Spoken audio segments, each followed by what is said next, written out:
Dad, I'm thinking if I shouldn't push through with the wedding. In Chinese feng shui, kailangan magpakasal kayo within 100 days mula nung namatay ang lola mo. If not, you'll have to wait 1,000 days kasi mamalasing kayo. Narito ang mga dapat abangan sa episode 49 ng Unbreak My Heart.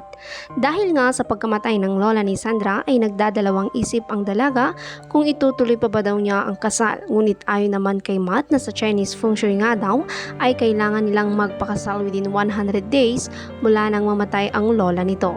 At kung hindi nga daw ay kailangan nilang maghintay pa ng 1,000 days kasi mamalasin ang mga ito.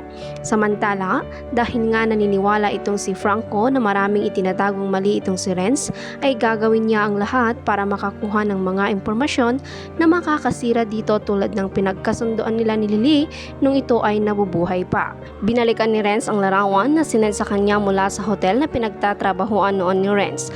Dahil dito, tatawagan ni Franco si Alex. Sasabihin na nga kaya ni Franco kay Alex ang tungkol sa babaeng kasama ni Renz noon sa Milan. Dahil nga din nasaksihan ni Rose kung gaano naghihinala itong si Franco kay Renz, ay pupuntahan nito at kakausapin si Franco. Tanong ni Ross kay Franco na paano nga daw nasabi ni Franco na may kinalaman si Renz sa pagkamatay ng lola ni Sandra. Sagot naman ni Franco na si Renz nga lang daw ang nandoon sa araw na yon. Tanong ulit ni Ross kay Franco na yun lang daw ba?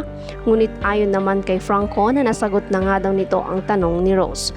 Ngunit tinanong pa ulit ni Ross si Franco kung ano nga daw ang alam nito tungkol kay Renz. Sa kabilang banda naman ay palihim na nakamasi ditong si Renz, kina Rose at Franco habang nag-uusap ang mga ito.